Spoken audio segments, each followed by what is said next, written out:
This is Jeremiah. We're getting back to work here, and we're still having a lighting issue. It's just Indiana. You just need so much light here. I've got California on the brain or something, but this is Jeremiah. We're ready to get going, and I apologize for the light. I'm going to have to get some more bulbs maybe today. We're going to need some lighting here, and I'm not going to get into administrative things with you, but I'm just thinking out loud. Let's get to the message today, which is we're going to look into a few items here. And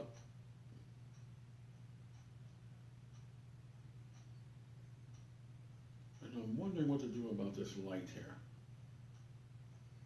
Let's see here.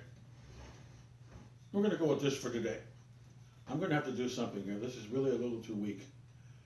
But anyway, Jeremiah is ready to go, and I apologize for the little interruption here, but let's get going. And it's not as though you need to see me necessarily, it's just that we want to make sure that we're not in the dark, per se. Jeremiah is here, he is on fire. We have lots of work here, got me a little coffee, we're just going to get going. We have Jonah open, we have John chapter 5, where we've been referring to the rapture, and we've been talking about a lot of issues. Now we're dancing around in apostolic style, which my earth father, Dad would like this. He likes a lot of spontaneity when he was doing his teaching. I'm much more structured, but as they say, it's all good.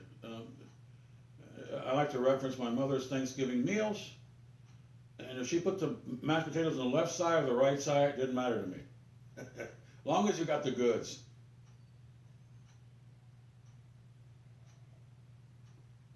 You need the goods. That's what you need. Okay? Sometimes the arrangement doesn't matter at all, does it? No, just give me the goods. Let's get going. And of course, when you have these wonderful experiences in your life, you think about them, and it's not good to miss them. You know, Solomon talks about sorrow and how it hurts and all that kind of stuff. And he does some very articulate observations that are applicable. We just left probably Solomon's most important contribution, which was articulating being loved. Articulating what love is from the Christian perspective, which is agape. Number one in this ministry is agape, the number one category. When you go through my categories here, you'll find number one is agape. Now the things aren't in order right now because we're forming everything. On the last playlist, for those of you who have encountered my previous playlist, you'll see that everything was in pretty good order. If you wanted to find some information about one particular thing, you could see what number to select. I have my old playlist here. We're getting back into that a little. But before we talk about that, I want to greet you in the only name given. And we'll get away from pleasantries and so forth as I begin to reminisce about things that God has given us that actually do make us somewhat of an American dream liver. And we don't want to get into that right now, but I just wanted to mention that in passing. That we have a scripture we just put up. Taste and see that the Lord, He is good. They gave me a New American Standard. I don't really care for that too much, but it's okay. We want the King James most of the time here. Now, if not all the time. So, taste and see that the Lord is good.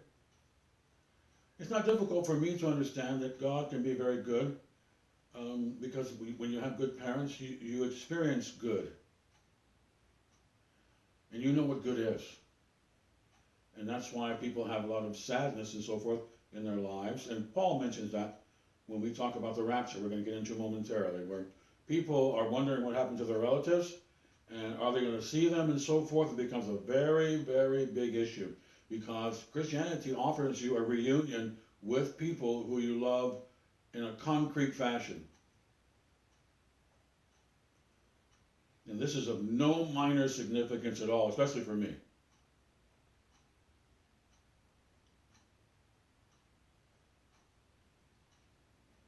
So to dismiss the element of Paul's discourse to the people in Thessalonica who are missing their relatives, asking about them, for him to tell them that they're going to be reunited with him in a cloud in a moment, in the twinkling of an eye, is not a minor issue. It is absolutely monstrous. This is why we talk about the rapture here quite a bit. Now, I haven't been talking about the rapture in the previous channels and so forth I have online. We made it a part of the lesson. We made it a part of the playlist. It was 10%, you know, it was, but now, since we're really hammering home the entire matrix of what Christianity is, the entire sound doctrine. When you joined on here with me, you're getting into a lot of comprehensive Bible study. This is not like a lot of ministries that focus on like one thing, you know, like getting healed or having faith in God and confidence or getting speaking in tongues or all these things where people, a lot of Bible teachers and ministries, they will focus on something and they won't let it go. They're not really very good general Bible teachers. And we're not knocking them. We're just saying that in this ministry we are academically oriented. We are going to cover the waterfront more or less. And a lot of you out there, you need to go ahead and take your game up, as we say in America. You need to go ahead and Paul talks about the high calling. Well, you need to take your level of concentration, discipline, and move it up a notch for a lot of reasons. And the thing is that if I have 52 categories here, you should know the basic categories. Those of you who follow along, you should know the basic categories, and you should have a good vocabulary understanding of basic Christianity, which is my job. That's my, that's what I do here. Now later on this year, I have some plans to branch out into giving you a lesson on what secular academics is, where I analyze Babylonian education, and I'm going to share with you these observations. My observation on the world is going to be superior than the world's observation of itself. Daniel was told, God told Daniel that he was going to give him vegetables, and they weren't going to eat that much food, and they were going to compare themselves with the Babylonian teenagers or young adults. And it was quite obvious that the Hebrews in captivity in Babylon were much more healthier than the people who got lots of food. No matter where you are, whether you're in Israel or in captivity, if you are serving the Lord, and we're definitely in captivity now. This is turning into captivity here. This is very close to Daniel and Nehemiah serving the enemy, so to speak.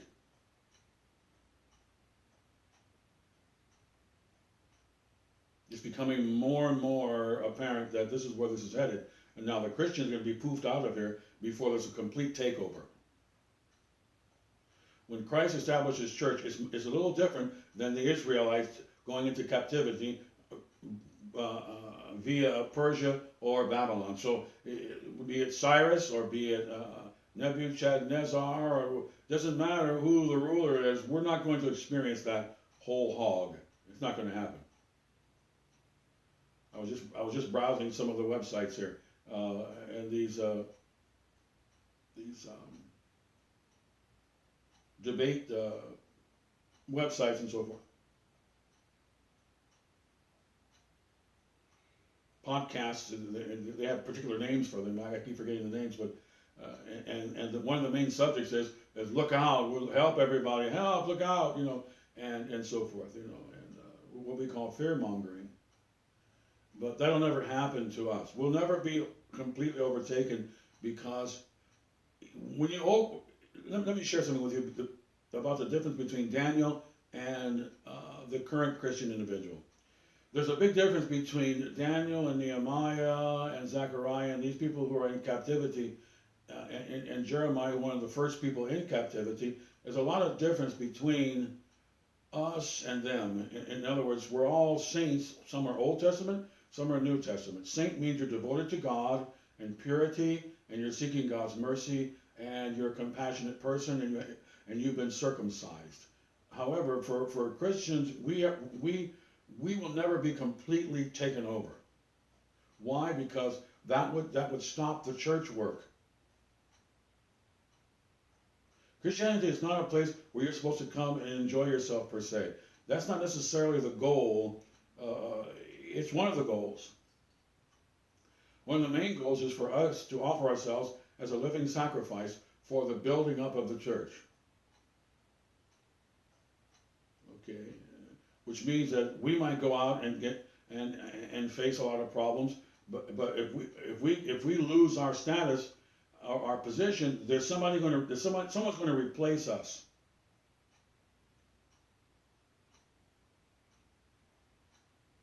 That's what the master means. That's what he meant when he was talking to John, to John's disciples.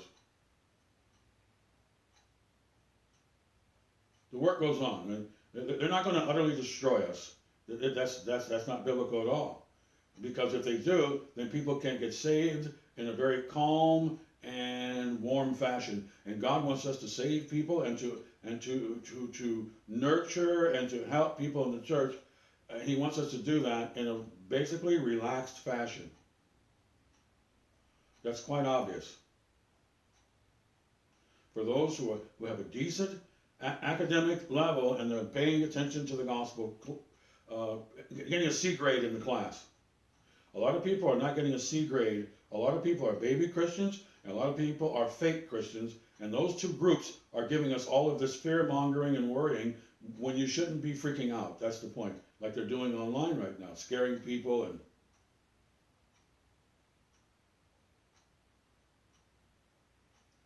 also they're telling people to live by their emotions.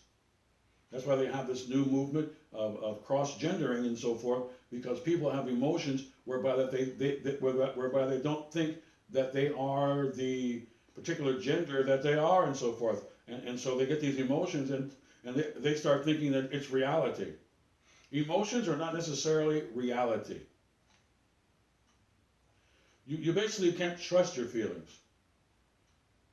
We measure our feelings by the red letters of the master here. If those feelings don't line up, we discard those feelings.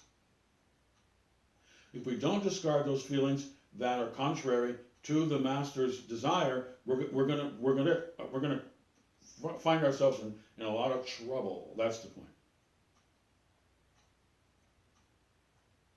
God wants you to get feelings about all different kinds of things, but when you have sensualities or feelings or ideas that are contrary to the Lord, and they're in your mind, you need to rebuke those ideas and to reject them, not embrace them or try to cultivate those ideas. The world tells you to cultivate any idea. Don't screen your ideas. If you feel like running a red light, the world tells you, Sigmund Freud, and a lot of people in the world, they'll tell you to go run the red light. That's the best thing to do. And then when a person runs the red light and they're in a crash, Sigmund Freud will come on TV or someone and say, I didn't tell them to do that.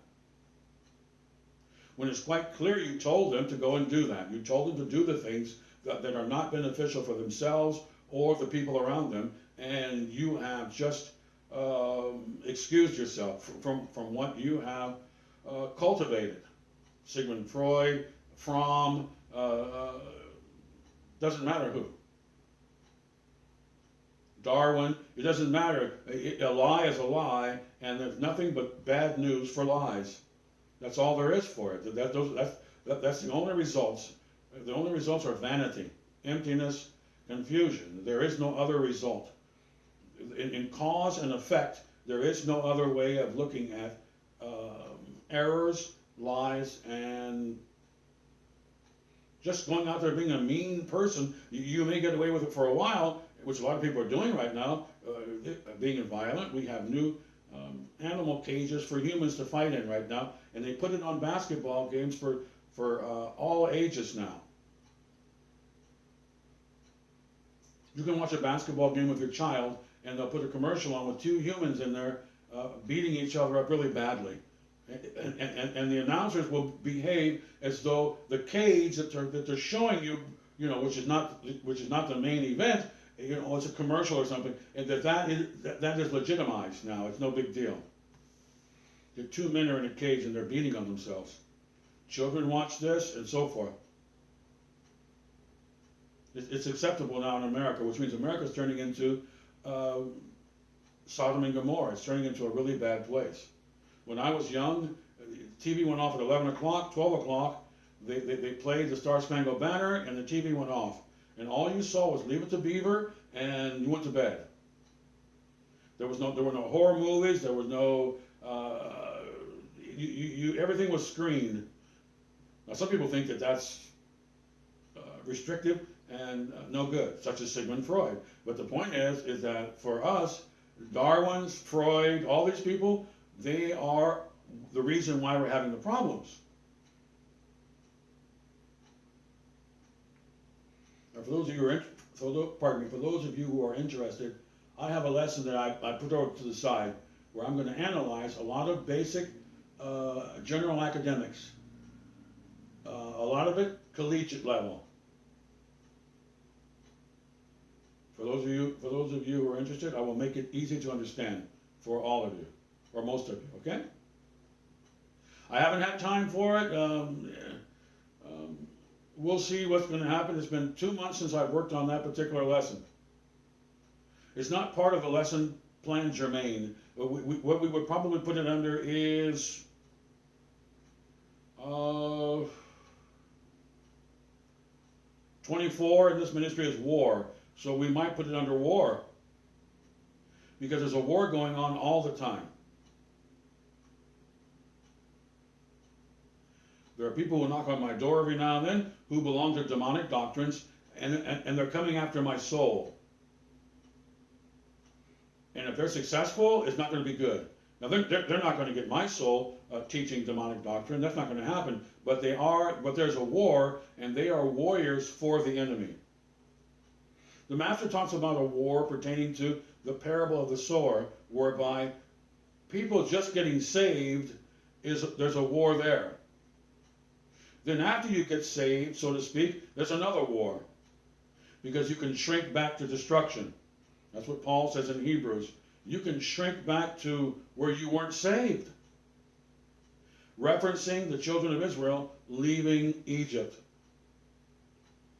And there are other references that Paul uses. What's the bottom line? The bottom line is that there's a war going on here. And the person who gets the Protestant teacher who is sound doctrine oriented, they're going to be the winners, because Paul said that he is the steward of men's souls. He's responsible for teaching the proper doctrine, because that's how you get saved. And that goes for number 42 in this ministry, which means there's 2 periods for Christians. In the parable of the sower, there are 2 periods, basically, that are 2 wars that you have. The first war is to get saved, repent, and be baptized, and to be properly inaugurated, or to be properly initiated. Paul calls it illuminated, same thing. The children of Israel were properly initiated. They went into the wilderness through the blood of the Lamb on their doors. However, a whole generation was lost, because they became complainers and murmurers, and they wanted to party and go back to Egypt, because they knew how to party a little bit, because the party ran off on them. Egypt is a party town. People aren't dressed properly, and they're living a wild, evil world, an evil life. They're worshiping birds, the god of the underworld, Mr. Raven, and then they have beetles and cats that they worship, and they're just out there, like hippies in America. They're out there. They don't know what they're talking about. They have some sort of a power that they've gotten from a magician, and they're sitting around playing games and magic games like Harry Potter or something, and it's all one big mass of confusion. That's why it's called Babylon.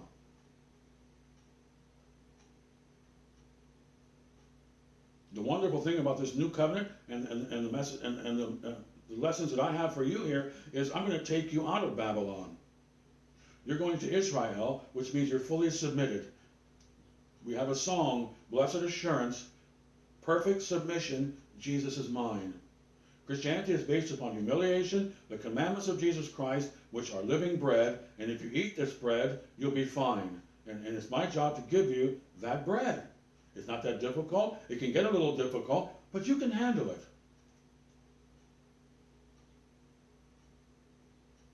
Once again, I always have the example of the gentleman who recently came to our Bible studies, and he basically was saying, I don't know what grace means. He didn't tell me that, but he was basically saying, I don't really want to know what the word grace means. I don't want to know the basics, but I want to hang out, and I want to also go home and concentrate on sports figures. Well, that's not going to be good for you. Because God told you to love him with your mind. Your heart, soul, mind, and strength. And he's going to require that of you. That's one of the messages of the parable of the sower, because the master uses the word scribe, which is another word for steward.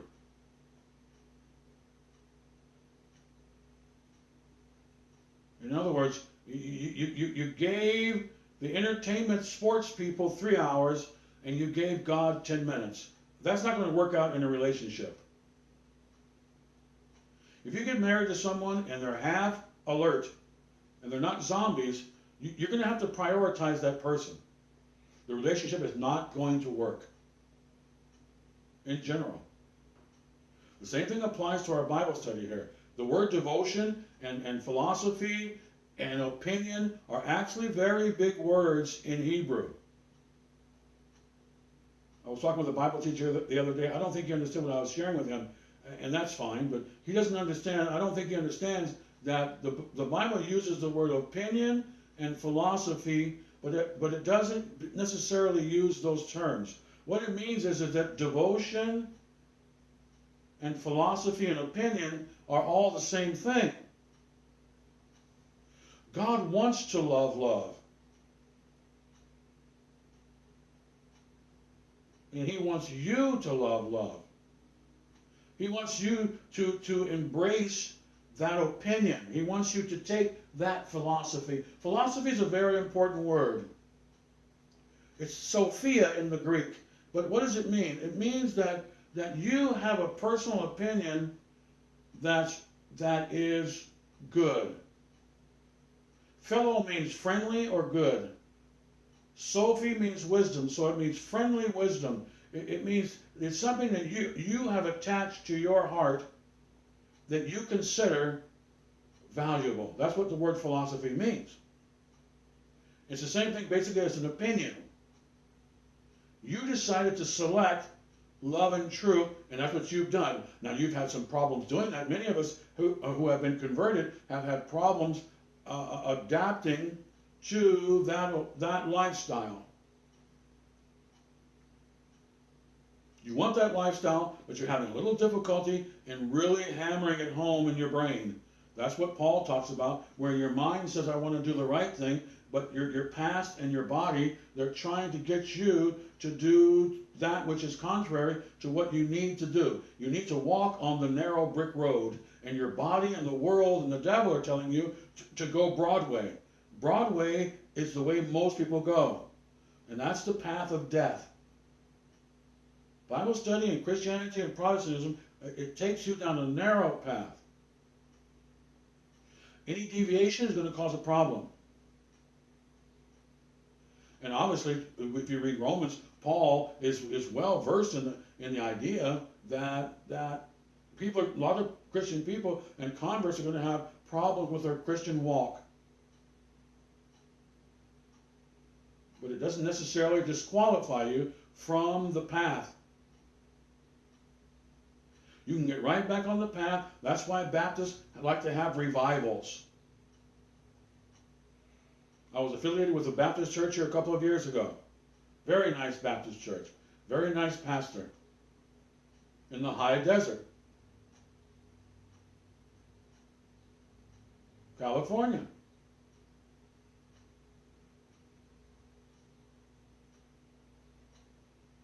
Now we're getting to a lot of basics, and that's fine. I go where I felt I sense a need. So we're talking in Bible basics right now. Now let's get away from Bible basics and the general matrix, which is sound doctrine. All of this can go under sound doctrine if I want to put it there, these videos. However, I squeeze in a lot of rapture and a few other things. So I'll probably put this under 14, which is the rapture, 16, which is prophecy. The rapture is a part of prophecy, but I gave it a separate number, okay? I gave it a separate category.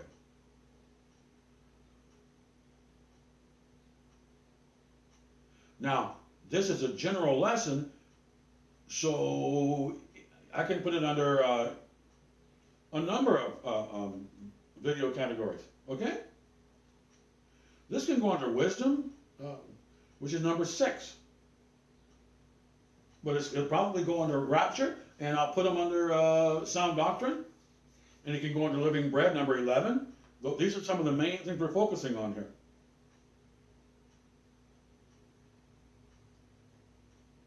That's the goal here, is so that you can bounce around and know where you are and enjoy Bible study and know where your feet are. Right now I'm talking general Bible study, and I decided to go there out of nowhere. Just general Christian sound doctrine. What is salvation and so forth? What are these terms? Now let's get back to what I want to focus on for most of April, if not all of April, which is I want to focus on the basic matrix that I decided to make as a foundation for this ministry, for this channel, okay? Now the previous channel on YouTube and so forth, I had everything enumerated under 100 and, what did I have, I had about 140, almost 140 categories, which was a lot of videos. We're talking, woo! Beauty has over 100 videos, which is half an hour long. That's 50 hours. That's a lot of time. However, what else are you going to do with your time? Is my question.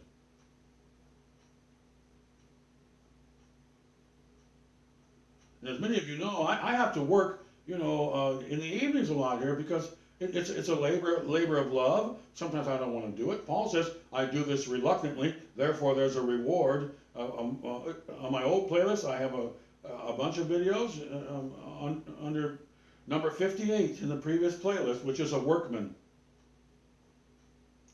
Paul calls himself a workman.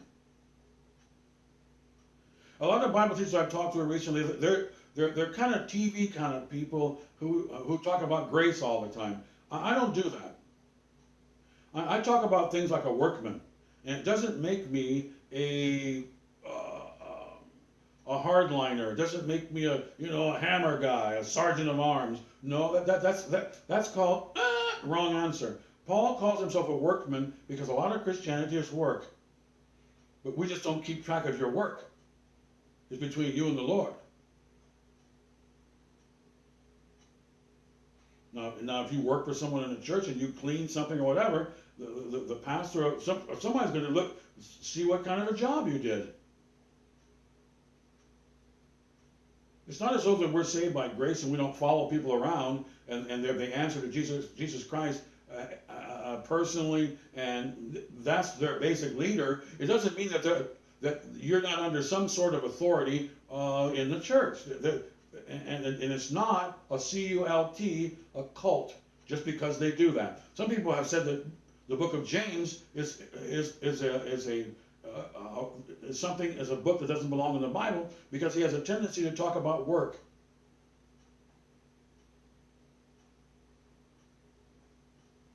No, he is not unsound doctrine. He is not twist or donut. What he's saying is fine. By talking about, as being a pastor, he deals with people who are probably giving him a hard time because they keep talking about being Christians and so forth, and they're not really doing anything. It's probably irritating James. He's probably watching grown men watch women lift boxes or something. That's got to irritate anybody. It doesn't make him a Jehovah's Witness because he saw a bunch of strong men watch women carry boxes. That doesn't make him a heretic. I saw it. There was a guy on TV who used to say that. I don't like James because we do what we want to do around here or something. He's obviously a libertarian and an individual who was a candidate to be in the book of Jude. That's the point. This grace thing goes too far. You can just be lazy and write your own ticket. That's not what the Bible teaches. Obviously, we don't want to be a cult, a cult where we follow people around and write down what they do and tell them you're saved now because you did 10 things. That's not what James is talking about. James is talking about if you say that you're a Christian man and you hang around us and you're not really doing anything and everybody's working and whatever, you're going to irritate everybody. There's nothing wrong with saying that at all. If somebody comes over to my house, I'm a Christian, and they're an electrician, and they shock the whole house, I have a right to be upset. That's not self-righteousism. If I see a man and he wants to commit adultery in the church, and I tell him, oh, you can't do that, and he tells me I'm saved by grace, don't bother me. That's where all this leads to, doesn't it? I'll be right back. I'm going to get some more coffee, and we'll be right back as we get into, we're just about done with a review of the rapture. We're going to get to the main text here, which is the matrix. We'll be right back.